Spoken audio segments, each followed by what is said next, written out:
Go. Hello and welcome to another edition of the Blue and Gold Gridiron Show, where this week we're super excited to have Coach Brett Davis and his 44 shoot offense going to talk to us about today.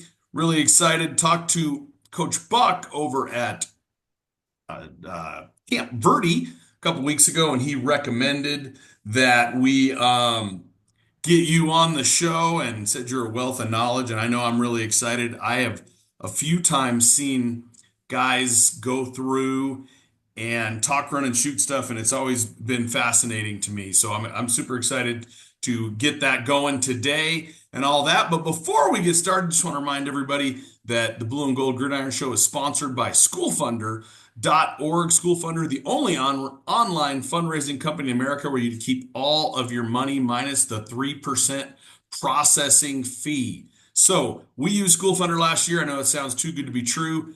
Did a lift-a-thon in a few short weeks. We were able to raise quite a bit of money. We kept almost all of it. With a lot of other companies, the $12,000 we raised, much of that would have gone to the company, and we were able to keep all of that. It really helped with our program. All those guys at School Funder are really super easy to work with and do a great job. So please go to schoolfunder.org. That's SCHOOLFUNDR.org, and make sure you tell them the Blue and Gold Gridiron Show sent you as well. Please like and subscribe, guys. We're really trying to grow our audience and be able to share content with coaches. And the more subscribers we get, more views we get, more we're able to do that. So thank you so much for all of you that are watching. And I'm going to turn it over to Coach, and we're going to, first question, tell us a little bit about your football journey. I know you've had a couple different stops, both I think at the high school level and collegiately. So give us some information on your football story.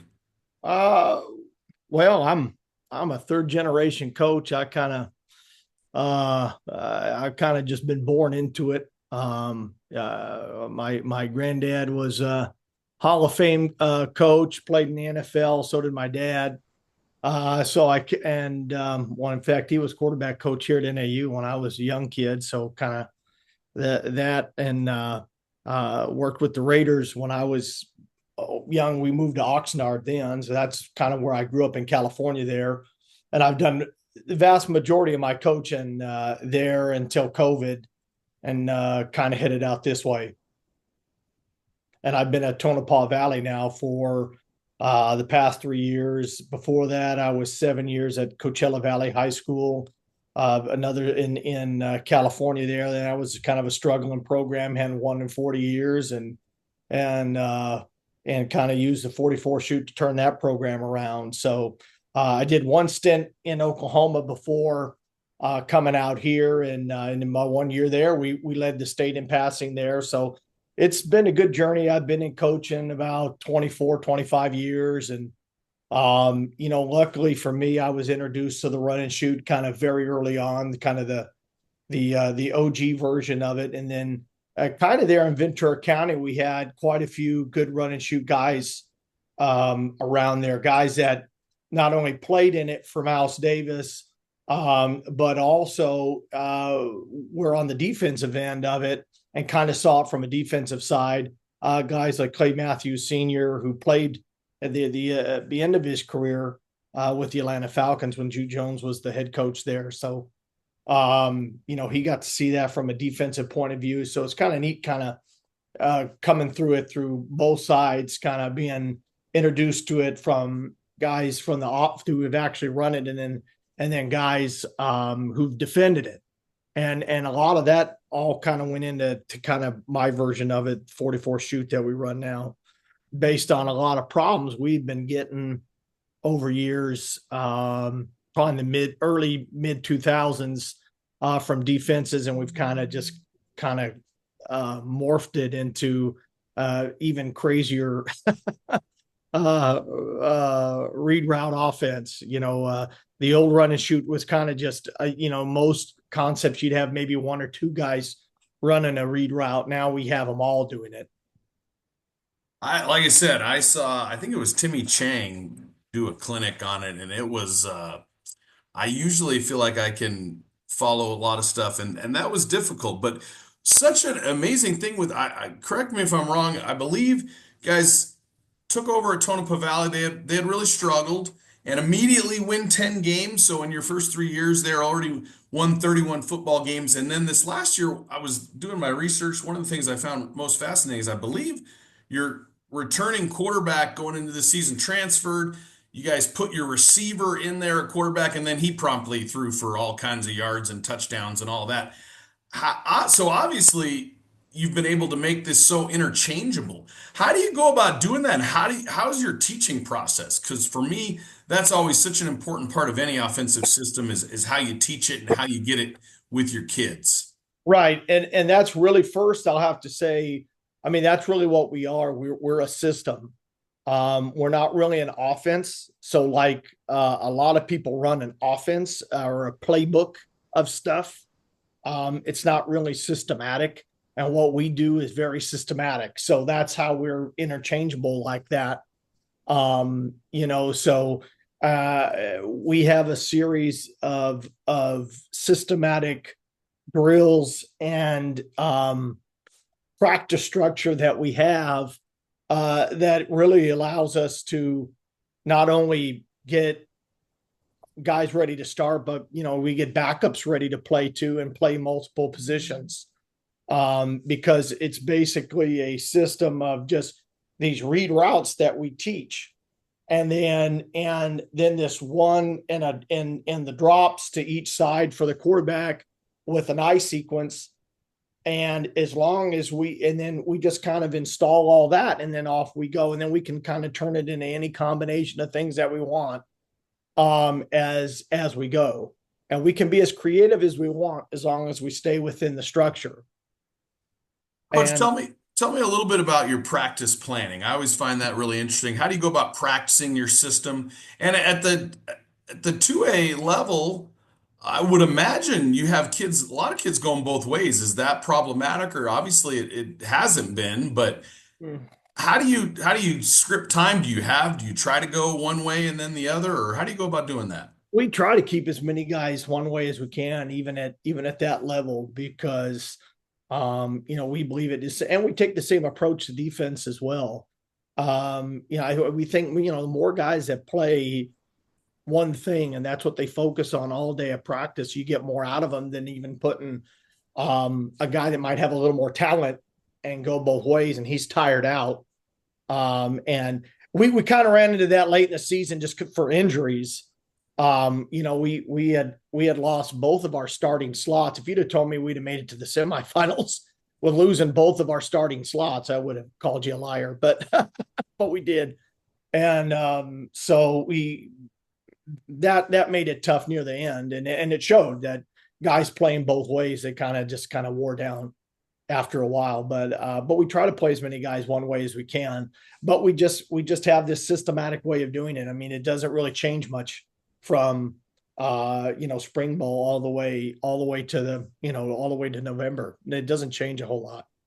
So as far as periods, if you have guys going, how long is a typical practice? Your periods segmented? How do you go about that? I mean, I wouldn't imagine there's a lot of inside run, and typically and correct me if I'm wrong. Maybe you guys have a expansive run game, but usually in my experience, particularly at the high school level, teams that are do a little bit more in the passing game, the run game's typically zone based, and there's usually only 1 to 2 to maybe 3 schemes. How do you guys go about getting all that in? Well, we get a run period every day. Now, sometimes the linemen might work. The linemen are going to work the run game every day. They're going to go through it, and our run game is very unique. We have two concepts, but it's very conceptual how we do it. So kind of like how we are conceptual in our pass game, we're conceptual in our run game. We have two concepts, but it can turn into a lot of things depending on what fronts we see. So, and that's really what we work on all the time. And so our linemen are constantly doing it. And that's really revolutionized what we did. We were 2,000-yard rushing team as well. We not only led the state of Arizona in passing, but we also rushed for 2,000 yards. So, and a lot of that was, again, how we've kind of morphed the run game into conceptual thing. And if you watch us, you'd think we had 15 run plays, and you'd think we'd have 70 pass plays, but we don't. Coach, walk me through a typical game week, starting from if you guys do anything on Saturday. There's some programs that do, some programs that don't. Walk me through a typical game week from you finished up Friday night and you're Yeah. getting ready for the next opponent all the way through to the next Friday. Monday is our film day. We like at Tonopah, we don't have school on Mondays.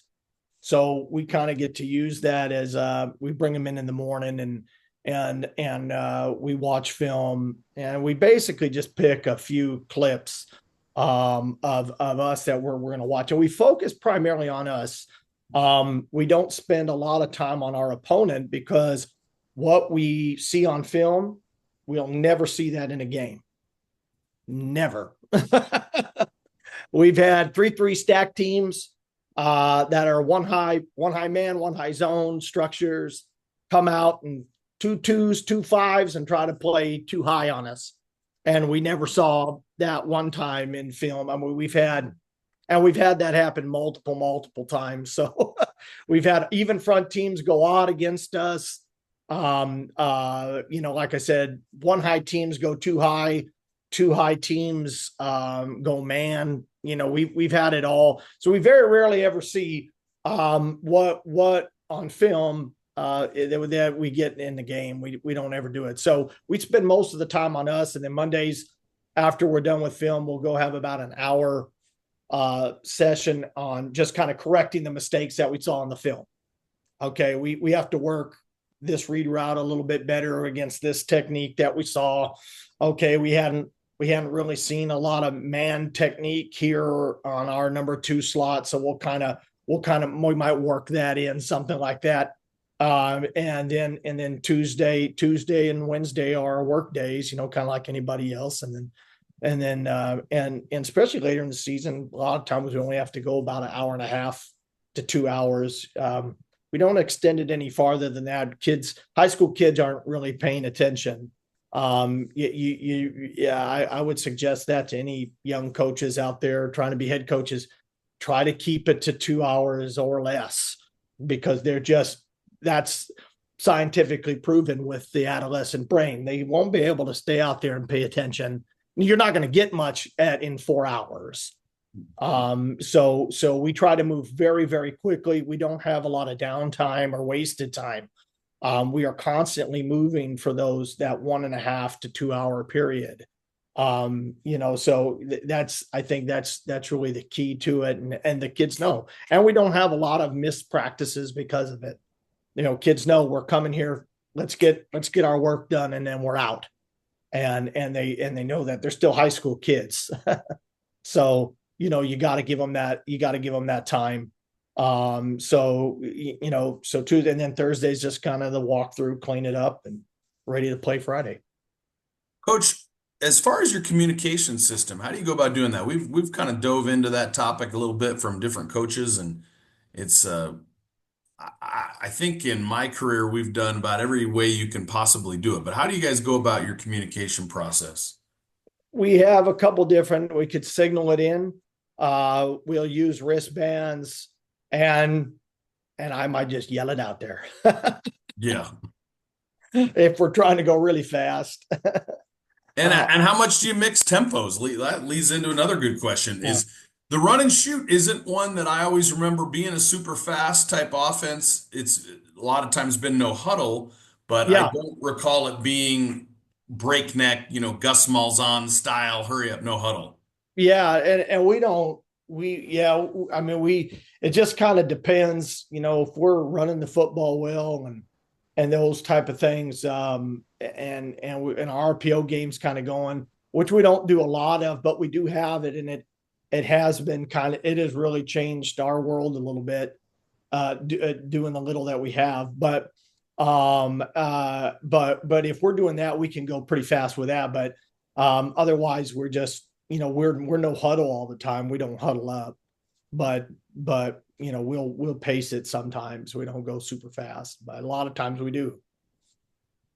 So, Coach, walk me through. Obviously, there's a lot of different ways to do this. Everybody is familiar with Mike Leach having the little index card on the sideline. Then you got what I think Dan Casey refers to as the Denny's menu. These As men, far, what does your call sheet look like on a Friday night? Are you just doing? I've seen some coaches talk just do it in their head. I don't have one. we only got we only got about five concepts.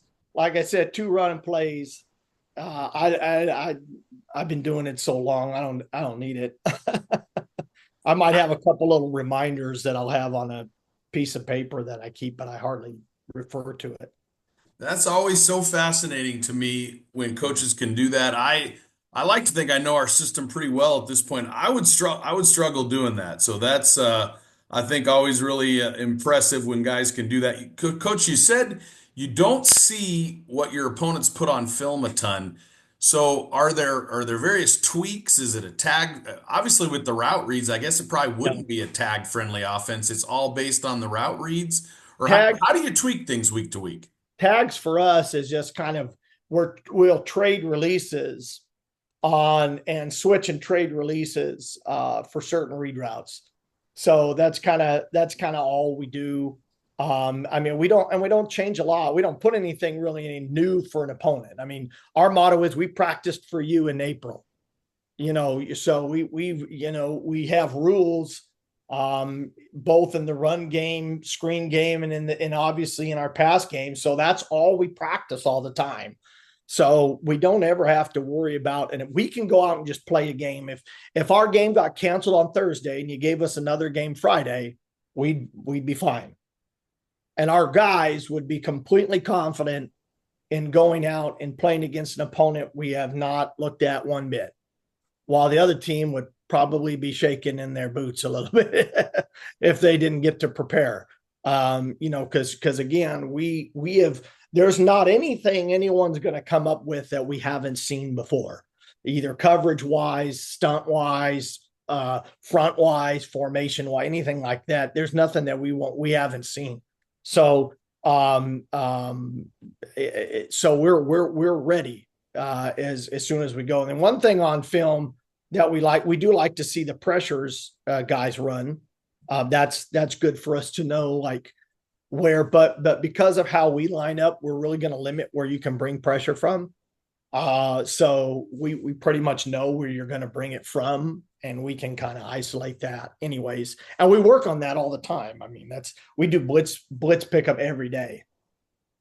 Coach, are you guys, pardon my ignorance, but I'm not super familiar with everything in the run and shoot. Are you guys a big split team? How your offensive line splits and your receiver splits? No, well, our offensive line are just basic 2 foot. We don't change those. We don't get to the big split because that does affect our running game. So, I wouldn't mind it, if I ever got crazy and just wanted to throw the ball 100% of the time, I'd probably do it. But but it would affect our run game if we had it too wide. So we keep them at 2 foot. And then our receiver splits are based on the landmark that they have to read from.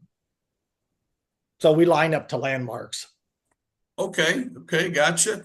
Coach, when you guys are putting your system together, and obviously there's such a wide variety on this because it really depends at the school you're at in Mhm. terms of creating vertical alignment within your program. Yeah. But how do you guys go about doing that? How do you establish vertical alignment from your lower levels? And if you've been places that had a junior high level and youth football and those type of things, how do you go about establishing vertical alignment in your program? And do you give them all? Do the freshmen get the whole offense? Do they get a piece of the offense, or how do you go about establishing that? Yeah, we try to get them as young as we can, all running it right now at Tonopah. We even have our 12U team running it. And they do just fine. It just kind of makes sense to kids. It just really does.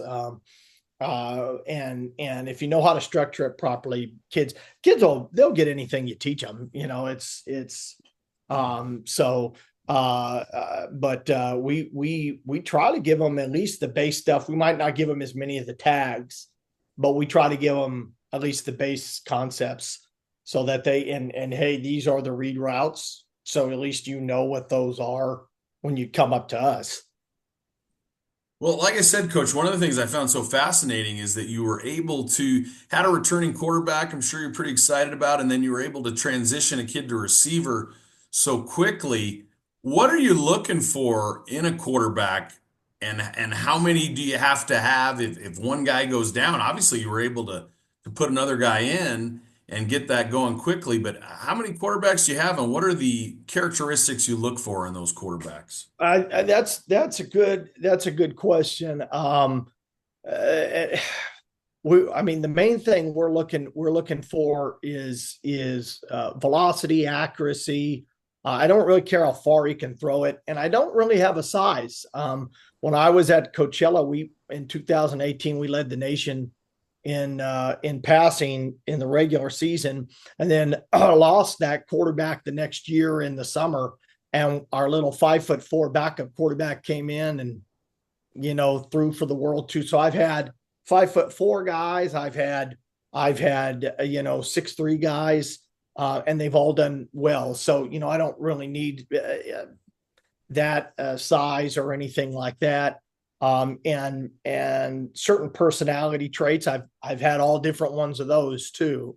And I know you see that a lot. Because sometimes in high school we're kind of just stuck with what we got. So, and that's one thing that's great about this. We can just take an arm talent because every high school has an arm talent, but they usually compartmentalize. Well, we need this type of quarterback, though, mentally, physically, all this. So the best arm talent usually never gets to the field a lot of times. So we make it simple so that anybody can come in and pick up what we're doing because, again, everything is systematic for him. It's so quarterback friendly. He's not having to remember a lot of plays. He doesn't have to remember a lot of different reads. So I'm reading, I'm a high-low read. I'm leading the linebacker this. I'm a safety read, middle safety read, corner read this time, flat defender read here. We don't have all these different level read, all that. We don't do that. We have basically 1 to 2 sequences that we go through. So basically our quarterback doesn't even need to know the play. And as long as he knows the I sequence in it, he's fine. In fact, we've had a lot of quarterbacks where they goes, I didn't even see what the play was. And they just threw a 40-yard touchdown pass. I didn't know the play. I just I knew where my eyes were supposed to go when. And because our eyes match a certain thing in our drop. So our guys will always find the open guy on time. And that's all we work on all the time. So that Would you makes say that's more a progression read or how? Because I've heard guys talk about they're reading a defender to do this. They're going through a progress. Mike Leach, I know, would get mad at his quarterbacks if they told him it was one high or two high. He said, "I don't care what it is. I want to go through Z to Y to W or to H or what have you." How do you guys go about we that? do that it's a kind of an area of the field we go because the great thing with us is we don't have to necessarily read a defender. The receivers take care of that. They're reading the top of the coverage and adjusting their routes based on what they see in the coverage. So, and based on one defender that they're reading, and each guy's reading a particular defender. So whatever that guy does, that's how he'll convert his route. The quarterback just has to know through his drop when his eyes, this is when this guy will be open. This is when this guy will be open, and this is when this guy will be open. And he It's never, a little bit R4 in that in terms of your yeah. drops and things like that, or is In fact, I've told people, what I got the idea of a systematic sequential thing from Dub Maddox, who came up with that. The R4 system is still, I think you still have to have a PhD in football to get that. He does. He's a super sharp dude. But I still think you need a high football IQ guy to do that. We do not. We can take anyone with no IQ, and we've had them, and and put them in there, and they'll do just fine. Because again, we're not asking for a lot of things, a lot of complexity in them, and anything like that. We don't give them a lot of memorization. We're just allowing them to play. But we just have to our eyes. But when we can train that, we can train that. We can train their feet and train their eyes. Into their brain and get their brain matching their eyes and their feet. We can do that through repetition. All right, Coach, we're going to try to turn this into a little two-parter here. So this is going to be the last question on this part. The question is, and we always ask this at the end, if your offense had to pick, and it sounds like it'd be pretty easy for you. You said right around 5 pass concepts, 2 run concepts, but you had to pick 5 concepts total in your offense. What would they be? Well, that'd be pretty easy. We'd have our field read route, our boundary read, our 2 runs, and then on our boundary screen. Those would be the 5 if I had to pick them. I love it, Coach. So I think anytime you can get that succinct and quick with your answer, it's super helpful to everybody there. I know I've battled that in my head, and the principle where you get 80% of your results out of 20% of the stuff you do, I've found to be true in what we've done in the 25 years, is most of our results have come from the smallest number of our concepts. So I always find that stuff super interesting. I want to thank you so much for joining us, and we are going to try to do a second part to this episode. So stay tuned where we'll get a little bit more in depth with Coach and talk some other things. But thanks again for joining us on a little bit shorter episode of the Blue and Gold Gridiron Show, and we will see you guys again soon.